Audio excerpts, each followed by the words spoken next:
Porque, cara, eu sempre fui metaleiro e eu sempre fui conhecido por cantar rock, né? Mas, cara, o humorista, ele não pode ter como base um estilo musical só. Para você satirizar música, você tem que conhecer música, né? Então, pra zoar uma boy band, um axé, tu tem que conhecer. E antes de eu ser metaleiro, eu era cantor de churrascaria. É mesmo? Eu cantava churrascaria em Petrópolis com 17 anos. Dá. Então eu cantava de tudo, cara. Eu cantava o Netinho lá, ô Mila! E uma noite de amor com você. Cara, eu cantava de tudo, cara. Tu cantava aquela assim?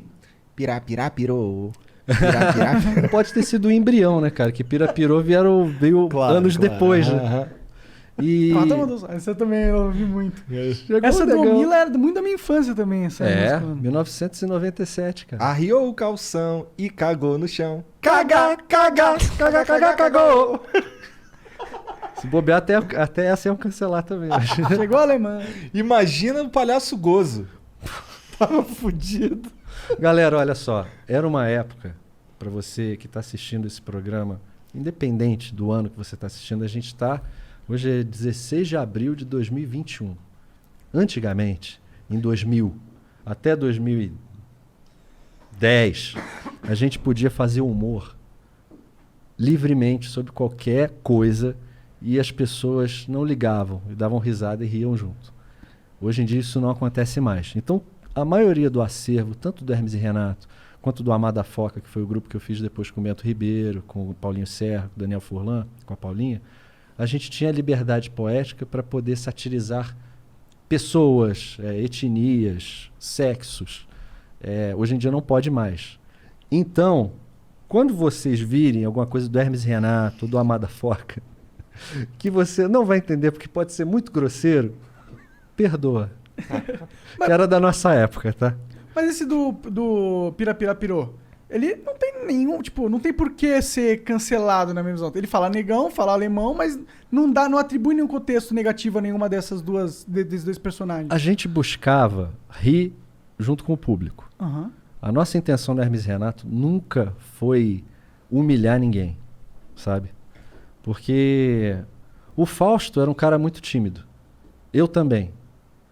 E a gente era meio canto da sala, meio excluído, sacou? Então, a gente tinha meio esse senso de justiça. A gente nunca conversou sobre isso, sabe? Mas a gente nunca curtiu esse lance de humilhar os outros, sabe? Então, a gente tentava fazer um humor meio livre disso. Onde que a gente zoava mais? Com bicha. Por quê? Porque o Hermes e Renato, o quadro Hermes e Renato, era uma sátira, era os cafajestes das pornochanchadas dos anos 70. E nas pornochanchadas dos anos 70, era hiperusual esculachar bicha. E isso era uma coisa tão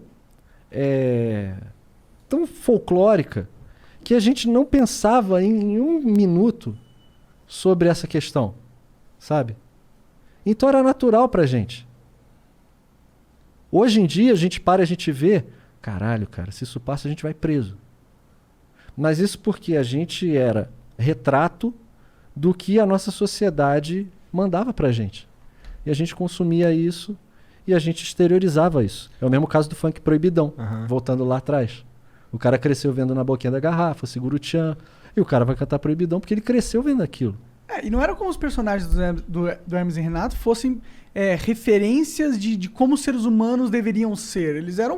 Era muito exagerado. Era muito por isso que era exagerado. muito foda, porque primeiro, a produção do bagulho era tosca e dava pra ver que era de propósito, tá ligado? Sim. E tudo sempre foi super exagerado. Tem uma do...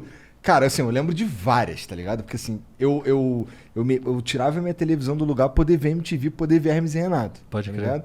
E depois eu baixei uma porrada de pílula pelo Emule. Emule, cara. Inclusive, mano, eu baixei o Padre Quemedo em 2007. Eu baixei o Padre Quemedo. E aí fui lá na casa da minha esposa, que era minha namorada, que eu te falei que era no fim de semana. Aí fui pra lá na casa dela no fim de semana. Eu tinha gravado num VCD, tá ligado? VCD. É. Caralho, bicho. O cara é antigo mesmo. Aí tamo lá assistindo, chega a mãe dela. ficou putaça, tá ligado? Por causa dos bagulho. Filho da puta! Ela. E era de um jeito, filho da puta! Era muito bom, cara. Era muito bom. Eu lembro que a gente chegava do colégio, era o assunto, mano. Sim. Os caras ficavam conversando, tiravam sarro. Era muito bom, mano. É um absurdo, cara. Eu tenho muito orgulho de ter vivido isso, sabe? Na época que a televisão dava pra gente liberdade total, sabe? Na época você sentia isso? Você sentia que vocês estavam vivendo algo especial? Sem dúvida nenhuma, cara. Porque a gente já sabia que a TV aberta nunca seria um ambiente pra gente com a liberdade que a MTV dava. Uhum. Eles chegavam assim, cara. Vai, mano. Vai.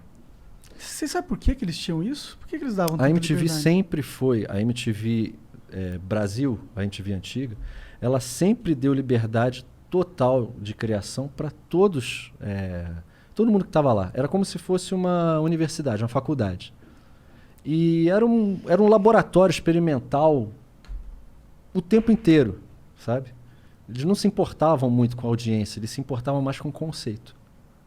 Sabe? E aí o começo tinha da MTV era bem isso. E aí tinha audiência pra caralho por causa dessa importância pelo conceito, né? Era uma audiência bem de nicho, bem direcionada. Era de nicho naquela época? Sim, sim. Era jovem. Era já. jovem. Mas É. era todos os jovens, né? Ah, cara, era.